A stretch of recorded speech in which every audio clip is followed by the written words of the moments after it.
चार हाथ 24 गज अंगुल अष्ट प्रमाण ताऊ ऊपर सुल्तान है अब मत चूको चौहान।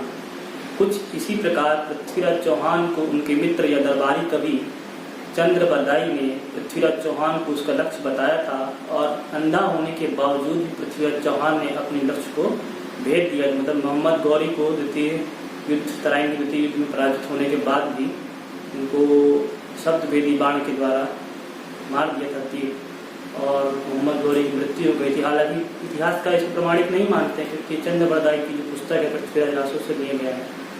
कहने का मतलब ये था कि जब पृथ्वीराज चौहान अपने लक्ष्य को भेद सकते हैं अंधा होने के बावजूद, तो आप भी अपना लक्ष्य बिल्कुल पा सकते हैं।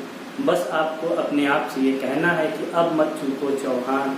आपको अपना लक्ष्य निर्धारित करना है और निरंतर प्रयास करते हुए पढ़ाई करते रहें। आज का जो हमारा टॉपिक है वो संविधान का है। संविधान में आपको पता होगा 22 भाग हैं और गिनती करने जाएंगे तो नंबरिंग की तरह 25 भाग में मिल जाएंगे। ठीक है, तो इसी भाग में एक छोटा सा भाग है पार्ट 4A मौलिक कर्तव्य का या फंडामेंटल ड्यूटीज का। तो उसको आज हम लोग डिस्कस करेंगे। उसमें 11 जो मौलिक कर्तव्य है मैं 11 को एक्सप्लेन नहीं करूंगा, लेकिन उनके अलावा जो इम्पोर्टेंट पार्ट है जिससे मैक्सिमम क्वेश्चन बनते हैं तो हम उसको देखने वाले हैं। तो मैं पहले इसका थोड़ा बेसिक बता देता हूँ आपको। मौलिक कर्तव्य जो था वो हमारे संविधान में नहीं था। 1947 में जब देश को आज़ादी मिली और 1950 में जो हमारा संविधान बन के रेडी हुआ जनवरी में, तो उस समय इनका कोई प्रावधान नहीं था। केवल हमको मौलिक अधिकार दिए गए थे, मौलिक कर्तव्य उस समय नहीं दिया गया था। मौलिक कर्तव्य को संविधान में बाद में जोड़ा गया है। कब जोड़ा गया है, कैसे जोड़ा गया है, वो हम बताते हैं। पहले आप लोग इसको देखते हुए चलिए। भारत का संविधान और आज है पार्ट 4A, इसको 4A लिख सकते हैं इंग्लिश में। ठीक है, यहाँ पे थोड़ा पार्ट 4 है मूल कर्तव्य मतलब फंडामेंटल ड्यूटीज। तो जैसे मैंने आपको बताया कि मूल संविधान में नहीं थी, इनको बाद में जोड़ा गया। संविधान संशोधन की भी अगर अपनी एक प्रक्रिया है, उसको किसी और दिन या किसी अगले टॉपिक में देखेंगे वीडियो में। तो कब जोड़ा गया? 42वें संविधान संशोधन अधिनियम 1976। इसको बिल्कुल आप लोग याद कर लीजिए, बहुत ज्यादा इंपॉर्टेंट डेट है ये। ठीक है, तो इसमें पूरा का पूरा एक भाग 4 का भाग 4 पहले से था, उसमें 4 का जोड़ा गया है और केवल एक अनुच्छेद जोड़ा गया है। वो क्या है? 51 का या 51 ये आप लोग कह सकते हैं। एक अनुच्छेद है, मतलब सिर्फ एक आर्टिकल है और उस एक आर्टिकल के अंदर 11 प्रोविजंस आपको मिलेंगे मूल कर्तव्य के। 11 मैं कह रहा हूँ बार बार, लेकिन यहाँ पे मैंने 10 लिख के रखा हुआ है। क्यों ऐसा क्यों है कि जो 42वां संविधान संशोधन हुआ था 1976 में, उस समय केवल 10 जोड़े गए थे। बाद में एक और संविधान में संशोधन किया गया, वो था 86 संविधान संशोधन 2002। इसमें एक 11वां मौलिक कर्तव्य जोड़ा गया जो काफी इंपॉर्टेंट है। 11वां जो मौलिक कर्तव्य उसको आपको बता देता हूँ ओरली। 11वां जो मौलिक कर्तव्य था उसमें क्या है, जो भी माता पिता होंगे या किसी भी बालक बालिका के जो संरक्षक होंगे, जैसे माता पिता नहीं है, तो उनका एक कर्तव्य होगा कि 6 से 14 वर्ष तक की आयु जो होगी उनकी, उस समय उसको क्या करें, वो शिक्षा प्रोवाइड करवाएं। तो 42वां संविधान संशोधन 1976 में एक भाग जोड़ा गया, भाग 4 का, और एक अनुच्छेद जोड़ा गया 51 का। उसमें 10 मूल कर्तव्यों का प्रावधान किया गया था। 86वां संविधान संशोधन 2002 के द्वारा 11वां मौलिक कर्तव्य जोड़ा गया। 11 कौन सा मौलिक कर्तव्य था जो मैंने अभी आप लोग को बताया। तो टोटल कितने हो गए? टोटल मौलिक कर्तव्य हमारे 11। ये तो बात हुई एट प्रेजेंट की, जोड़ा गया। अभी कितने मौलिक कर्तव्य हैं? 11 मौलिक कर्तव्य हैं। 51 एक अनुच्छेद है, भाग 4 का है। ठीक है, लेकिन इसका थोड़ा बेस देखते हैं, इसमें क्या हुआ था पहले। एक चीज और समझ लेना, पहले देखने से पहले जो मूल कर्तव्य है गैर न्यायोचित है, मतलब इन्हें न्यायालय के द्वारा लागू नहीं करवाया जा सकता। जैसे हमारा जो भाग 4 है, इसके पहले वाला जो भाग है, राज्य नीति निर्देशक तत्व जो है DPSP डायरेक्टिव प्रिंसिपल और स्टेट पॉलिसी, उनको भी लागू नहीं करवाया जाता। तो सेम उसी के प्रकार के हैं, इन्हें न्यायालय द्वारा लागू नहीं करवाया जाता। दूसरी बात क्या है, मूल अधिकार जो थे वो कुछ नागरिकों के लिए थे, कुछ विदेशियों के लिए थे और कुछ दोनों के लिए थे। लेकिन जो मौलिक कर्तव्य है या मूल कर्तव्य है, ये केवल इसके लिए है, भारत के नागरिकों के लिए है, विदेशी के लिए नहीं। तो ये क्या हो जाता है, इसके महत्व या विशेषताएं तुम्हें 2 चीज मोस्टली एग्जाम में पूछी जाती हैं। ये गैर नागरिक न्यायालय में क्या कहा जाता है, लागू नहीं करवाया जा सकता है, और ये केवल इसके लिए भारत में रहने वाले भारत के नागरिकों के लिए। तो इसका हिस्ट्री जानते हैं। प्रधानमंत्री माननीय इंदिरा गांधी जी, आपातकाल का समय चल रहा था 1975 के आसपास। उस 1975 के आसपास एक समिति गठन किया गया। समिति का नेतृत्व कर रहे थे सरदार शरण सिंह 1976 में। आपातकाल का समय था 1975 से 77 के बीच। तो इस समिति का उद्देश्य क्या था? इस समिति का उद्देश्य था राष्ट्रीय आपातकाल के दौरान मूल कर्तव्य एवं उनकी आवश्यकताओं के संबंध में संस्तुति सरकार को देना। एक समिति गठन किया गया, इनका नाम इंपॉर्टेंट है, बहुत ज्यादा इंपॉर्टेंट है। ये समिति का नेतृत्व कर रहे थे सरदार स्वर्ण सिंह। 1976 में इनका क्या काम था?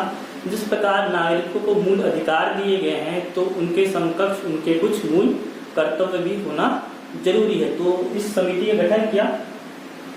क्यों गठन किया गया? मूल कर्तव्य और उनकी आवश्यकताएं क्या हैं इसके संबंध में सुझाव देने थे सरकार को। इन्होंने क्या किया? एक सुझाव दिया, मैंने सुझाव लिखा हुआ है यहाँ पे देखिए। इन्होंने क्या सुझाव दिया गवर्नमेंट को? संविधान में 8 मूल कर्तव्य जोड़ने का सुझाव दिया। 1975-70 के दौरान समिति गठन हुआ, ठीक है। 76 में सरदार स्वर्ण सिंह के नेतृत्व में इनका काम किया गया, मूल कर्तव्य एवं उनकी आवश्यकताओं के संबंध में सरकार सुझाव देने थे। सुझाव में इन्होंने क्या लिखा? संविधान में 8 मूल कर्तव्य को जोड़ने का सुझाव दिया गया। और ये मूल कर्तव्य जो है ये भी बहुत इंपॉर्टेंट है। कहाँ से लिया गया हमारे संविधान में? ये हमारे संविधान में पूर्व रूसी संविधान, मतलब अभी का रूस नहीं है, जो पहले जो रूस था जिसको हम लोग क्या कहते हैं? सोवियत संघ कहते हैं, ठीक है। अभी तो किर्गिस्तान, कजाकिस्तान, उज्बेकिस्तान से बहुत सारे टुकड़े हो गए हैं। तो अभी नया रूस है। जो पूर्व रूस था उसमें संविधान से विदित होने के बाद क्या हुआ था, उसको हम लोगों ने अपने संविधान में सरदार स्वर्ण सिंह ने कहा था, उन्होंने 8 की सिफारिश दी थी। पूरे जो 8 उन्होंने कहे थे वो पूरे के पूरे 8 लागू नहीं है, तो उनमें से भी कुछ काट छाट की गई थी गवर्नमेंट के द्वारा, और कुछ अपना एक्स्ट्रा अपने तरफ से 2 और ऐड हो गए थे। मतलब टोटल 10 उस टाइम पे 1976 में ऐड हो गए थे, ठीक है। एक लास्ट पॉइंट है, इसका नोट करके जो लिखा हुआ है इसको देख लीजिए। मूल कर्तव्य जो होते हैं विधि द्वारा लागू किए जाते हैं, मतलब इनका संवैधानिक प्रावधान है, ये संविधान में है, ठीक है। पूर्ण ना होने पर संसद के द्वारा विधिक दंडात्मक कार्यवाही की जा सकती है। अब ये आपको मालूम चलेगा ये क्या चीजें हैं। 11 मूल कर्तव्य हैं आपके, ठीक है। 11 मूल कर्तव्यों में बहुत सारे मूल कर्तव्य हैं, उसकी एक पूरी लिस्ट है। 11 मूल कर्तव्य की पूरी लिस्ट है, उसको मैं यहाँ पे डिस्क्राइब नहीं कर पा रहा हूँ, ठीक है। वो किसी अगले वीडियो में हम डिस्क्राइब करेंगे उसको, और उसकी क्या आवश्यकताएं, क्या महत्व है वो आपको बता देंगे। तो उन जो मूल कर्तव्य है उसको हालांकि न्यायालय जाकर उनको लागू नहीं करवाया जा सकता है, लेकिन उनके अगर खिलाफ कुछ दंडात्मक कार्रवाई संसद के द्वारा विधि बनाकर की जा सकती है। जैसे कि मैं एक एग्जांपल देता हूँ आपको, जो हमारा राष्ट्रीय ध्वज है उसको काटना, फाड़ना या कमर के नीचे धारण करना या जमीन में फेंकना, ये क्या है? कानूनी अपराध है। यही क्या है? हमारा मूल कर्तव्य है, लेकिन इसके द्वारा न्यायालय के द्वारा लागू नहीं करवाया जा सकता है। इसके लिए भारतीय ध्वजा संहिता बनी हुई है 2002 में, उसके तहत कार्रवाई होती है।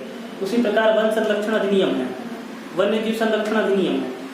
जो जीव है उनकी तस्करी, उनको मारना एक कानून अपराध है। ये हमारा मौलिक कर्तव्य भी है कि हमने वन्य जीवों की रक्षा करें, लेकिन अगर ऐसा नहीं होता है तो उसके तहत दंडात्मक कार्यवाही होती है। तो इसका मतलब ये नहीं कि इनका उल्लंघन करने पे आपको सजा नहीं मिलेगी, ठीक है। इनके तहत अलग अलग संसद विधि और कानून बनाकर के क्या होता है, इसके तहत दंडात्मक कार्यवाही हो सकती है। तो जो 11 की लिस्ट है वो हम अगले वीडियो में देखेंगे। इस वीडियो पर ध्यान से देखिए, आपको याद क्या करना है? याद ये करना है कि पार्ट इसका याद करना है, भाग 4 का में है, ठीक है।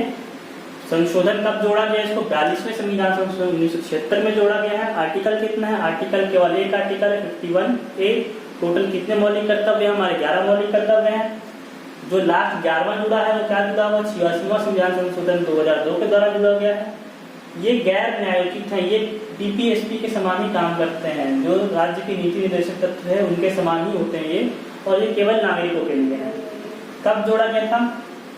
इंदिरा गांधी प्रधानमंत्री का नाम लिखा हुआ, इंदिरा गांधी का टाइम पीरियड था वो। सरदार स्वर्ण सिंह की समिति थी, 1976 में समिति बनी थी। इन्होंने क्या सुझाव दिया था, ये भी इंपॉर्टेंट है। इन्होंने कितने मूल कर्तव्य को जोड़ने का सुझाव दिया था? इन्होंने केवल 8 मूल कर्तव्य को जोड़ने का सुझाव दिया था। इन्होंने जोड़ा कितना? 10 मूल कर्तव्य इन्होंने जोड़ा, और वर्तमान में कितने हैं? 11। ये तीनों डिजिट आपको याद रखना है, ठीक है। और ये सबसे इम्पोर्टेंट है, सबसे इम्पोर्टेंट क्या है कि ये मूल कर्तव्य कहाँ से लिए गए हैं? ये पूर्व रूसी संविधान, भूतपूर्व सोवियत संघ से लिए गए हैं। तो आगे का जो 11 मौलिक कर्तव्य हैं उनकी विशेषताएं और महत्व है वो हम अगले वीडियो में देखेंगे। आज 10 मिनट का वीडियो है, सिर्फ एक पार्ट को डिस्क्राइब करने के लिए था, और मोस्टली क्वेश्चन 90% क्वेश्चन सिर्फ यहीं से आएंगे। सिर्फ एक क्वेश्चन ऐसा बनेगा जो उन 11 की विशेषताओं से या 11 जो लिस्ट है मौलिक कर्तव्यों की वहां से पूछा जाएगा, और वो ये है कि निम्न में से कौन से मूल कर्तव्य नहीं है आपके। तो जैसे 4 ऑप्शन मिलेंगे आपको, 4 ऑप्शन में 3 मूल कर्तव्य लिखे रहेंगे, उनमें से कोई एक मूल कर्तव्य नहीं होगा, तो अगर आप एक ओवरव्यू उन 11 लिस्ट को पढ़ लेते हैं कि कौन कौन सा आपके मूल कर्तव्य हैं, तो वो एक क्वेश्चन वहां से बनेगा। बाकी मूल कर्तव्य से इसके अलावा और बाहर से क्वेश्चंस नहीं आने वाले हैं। तो अगर आप इतनी चीजों को याद कर लेते हैं तो आपका पार्ट 4 जो मूल कर्तव्य है, फंडामेंटल ड्यूटीज है आपकी, वो यहाँ पे आपका कंप्लीट हो जाएगा। ठीक है, आप इसको अगर लेना चाहें इसको आप स्क्रीनशॉट ले सकते हैं, मैं साइड रहता हूँ।